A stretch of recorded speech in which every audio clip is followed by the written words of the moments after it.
Welcome back. Today was my day off. It's Monday, and I went and did a little shopping. I got my new hat, like my chapeau. Get used to it. This is going to be my range hat. It reminds me of a hat that I used to have when I was in the military, and it's pretty functional. I mean, it's got all kinds of little uses. It's got all these little straps up here. You can use it for doing things like keeping extra ammo with you. I mean, um, just never know when you're going to need it, right? So I just thought I'd throw that out there. No, I was busy last night. I went and got my shotgun press all set up, getting it ready to go because winter's coming, and this is when I do a lot of my reloading and casting. That's coming up. In fact, I'm kind of getting chewed out because I'm not doing any powder coating right now, but I had to take my wife to the doctor today, and so while we were in town, the big city, we decided to do a little shopping, and so I said I got a new hat. There's some other things I got. I needed a new everyday carry knife. I lost my other everyday carry knife falling down the hill, so this is a Kershaw, and I think everybody recognizes Kershaw for what they are. They're fairly decent knives at decent price, and so this one is an assisted opening. You can open it two different ways. You can use your thumb screw there, or you can use your finger flipper. My other one was finger flipper. It was the same type of deal, but this one here will be my everyday carry. It's got a much lighter than what my Hoffman Richter had. They're a plastic grip. They're supposed to be a high impact plastic, but this is the 1326 Kershaw, and I think it'll work out good as an everyday carry knife, and that's what it's going to be. What else I did is, if I can get my dog out from underneath my feet, I set up my shotgun press, and here it is. Instructions too. I set it up on this mount that I made.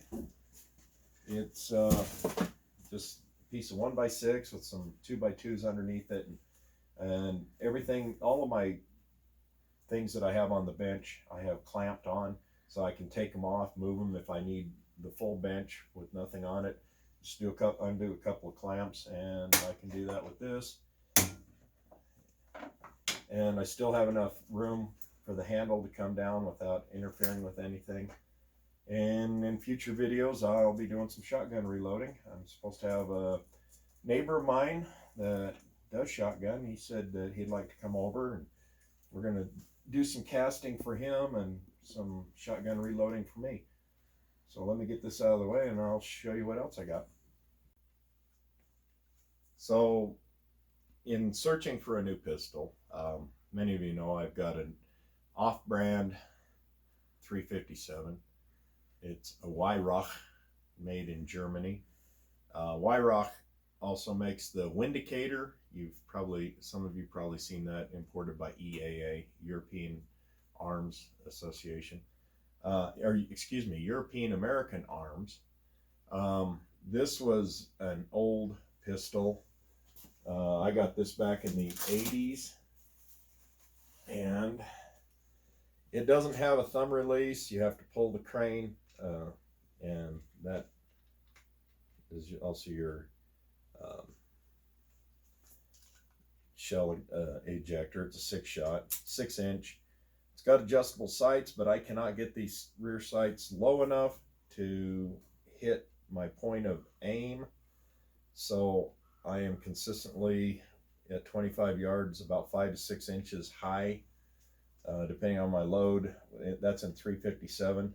With 38s, I'm about 2 inches high at 25 yards. I'm dead on at 100, but you can't always be taking 100-yard shots. So I've had this pistol for 40 years. In fact, I got it in, I believe, 1979 or 1980. So it's been quite a while since I've had this. It's got a decent break on the trigger. It's about 5 pounds, which is okay for a hunting pistol, and that's what I primarily got this for, was hunting. So I've consulted with a lot of my colleagues on Slack and the Reloaders Network, and what I decided to do is get a Taurus.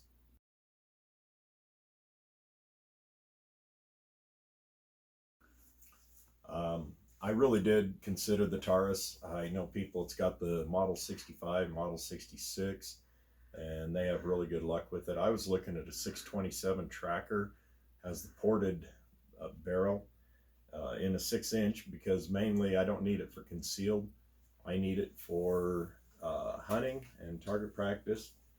So many of you know my everyday carry pistol is this Ruger EC9S. Clear it.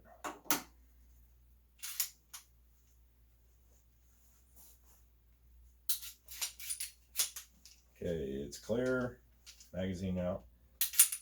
I've had really good luck with this little EC9S. It just seems to shoot everything I want to put in it. So this is my everyday carry concealed pistol. So in taking that into consideration, I bought another Ruger. What I got here is the model 1773 GP100. And here she is in all of her glory. This is 6-inch stainless. This has the wood inserted Hogue grips on it.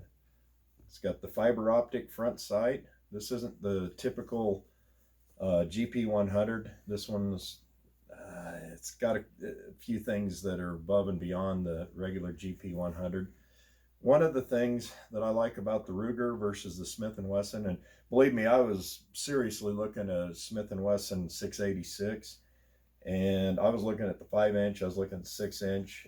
Again, like I say, I was looking at Taurus also. I was looking at everything, but I wanted a pistol that would last me a lifetime. One of the things I like about the Taurus is the push-in button to open the cylinder. Let me get rid of this little plastic disc. This is also a 7-shot. Hey, I got a 7-shot 6-shooter. How's that? Well, how many shots did you shoot? Did he shoot 5 or did he shoot 6? It doesn't matter because I got 7. Okay, anyway, the Taurus is a push-in to open, where Smith & Wesson you push forward to open. I've seen some instances when I was in competition, people that were in the revolver class, they would bump that and push it forward and their cylinder would open. This, you have to deliberately push that in to get it to open. So that was one of the factors. If I'm hunting and I happen to fall down, I wouldn't want to push that forward and have my cylinder come somewhat dislodged. So in case a big buck come out, then I'm not in the line to shoot. So I like that feature on the Ruger. The other feature that I liked is, we measured this. This has got a 4.2 pound trigger brake on single action. On double action, it is, I believe, 8.5 ounces for double action. I mean, that is just, it is so smooth. The Smith & Wesson, when you get back to about, oops, this is so smooth, about right here, it seems to stack on the spring, and it's just not, I mean, you got to really pull through it to get it to break. Before I get a lot of hate mail on Smith, yes, like I say, I was seriously considering, and I had to get down right to the last little bit of nitty gritty and every little fine detail to see which one I was going to buy. And as you can see, like I said, I ended up buying this. For one thing, this was really easy for me to grip in the hand. The standard GP100 has Hogue grips on it with finger alignments, and it's got a big palm swell back here. And when I put it in my little hands, I just could not get my hands all the way around it. And the weight on the 5-inch of the Smith was almost identical to the weight on the 6-inch GP100. Like I say, I was looking at a Taurus, and up here on the barrel on both sides, it was ported to keep the recoil down. I really like that about the Taurus, but the trigger really wasn't all that much worse than what this was. It was really comparable to the uh,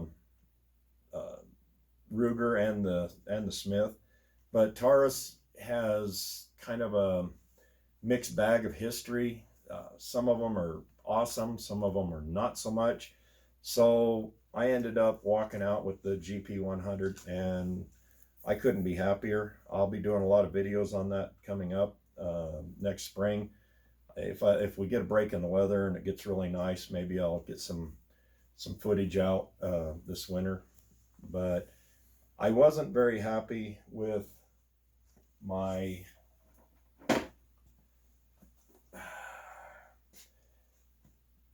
Wyrock. Mainly because I could never get the accuracy. And this was chrome plated years ago. The chrome started shaving off with the flame cutting, and I just threw some bluing on there just to keep it from rusting. So it looks like hell. Um, it is what it is.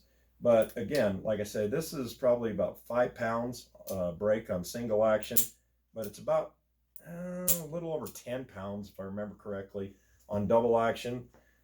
Not a big deal breaker. After 40 years, it's broken in pretty good. And one of the other things about the Smith & Wesson is they all come with a little lock right here by the release by the cylinder release. The GP100. Nope. They'll let us decide if we want to lock it up. And it's bad enough that they give us this lock here. Throw that in the garbage. Who needs them? And of course, I got all the instructions and things. But this is not the stock GP100. And again, I wanted stainless steel because hunting, if I'm out in moisture and stuff, I don't want it to rust up. I don't want to have to be wiping it down every 10 minutes just to keep it from rusting. And I'm pretty happy with this. Like I say, it's a 7-shot. In my Wyrock, when I throw the cartridges in, they seem like they want to stick just before the end. These are reloads, and these are dropping in just as pretty as can be. They're dropping out just as clean as can be. That one just need a little bump, but they come right out. Where on my old 357, when I put them in, that just seems like I got to kind of give them a little bit of persuasion to get them in. Now these are only once fired brass. They don't have the little bulge down at the bottom. Okay, these are coming out fairly, oh, that one didn't, but there's just no consistency with it. So, like I say, I'm going to be doing a little bit more with it, but let me let you get a better look at this. Like I say, it's got the wood inserted rubber grips, and those are really, I mean, they're not overly soft, but they seem like they just grip your hand really good, and I like that. So that's pretty much it. No, I didn't get a Taurus. I've got a Taurus car. The pistol is GP100, and we'll see how she works. I'll take it out as soon as I can. Believe me, I'll take it out as soon as I can, and we'll see how it works. And for those that don't have a whole lot of faith in Rugers, or they are in love with Smiths, okay, it is what it is. The nice thing about the firearms industry is there are so many variations, and it's up to each individual to find what they like, what they can afford, or what suits their needs best. And in this case, my most awesome wife, she says, "Here, take this for your early Christmas present." I just, yes. Let's see, here's my shoulder holster that I normally hunt with. Let's see if this thing fits in here okay. Like a glove. Actually looks pretty good in there, and doesn't stick out at the bottom. My other one was a little bit on the skinny side, and it wanted to hang out through the bottom. And to look at the two together, look at the size of them. The Ruger is a little bit taller. You can see the frame way up above there. The overall length is pretty close. That was the other deciding factor on the Ruger. Some comments I got is the GP100 is a tank. Just look how thick this top strap is.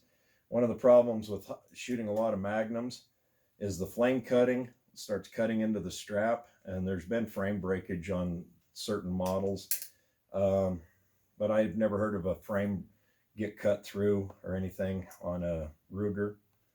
I know people, it's got Red Hawks and in their 44s, and they love them. And there's a reason. It's because they're a lot thicker here. The frame is beefier. Nothing wrong with Smith. Don't get me wrong. Like I said, I was seriously considering it. The 686 because it's stainless and it's in the type of configuration that I feel most comfortable with. But in the end, I walked away with this. But anyway, sorry it's a short video, but thank you for watching. And you cannot believe how excited I am to get this GP100. I finally have a decent 357, and hopefully I can have some decent results, because during the winter time, now I can start casting some 357. I've got probably 150 cases just set aside, and maybe another 50 cases of 38s all set aside. And when I can get a chance, I'll cast up some bullets, and we'll see how those work. I've got the new Lyman mold in the 358 156. It's only a single cavity, but I can still cast bullets. And I'm going to try and get some of those casted, get some loaded up. We'll get out to the range. The ones I've got right here, these are my 140 grain XTPs. These are my hunting and self-defense loads, so I don't want to really shoot a lot of those. The XTP bullets are good, but they're a little bit pricey, and now that I've spent all that money on this, I've got to kind of conserve. Thanks for watching, guys. See you next time.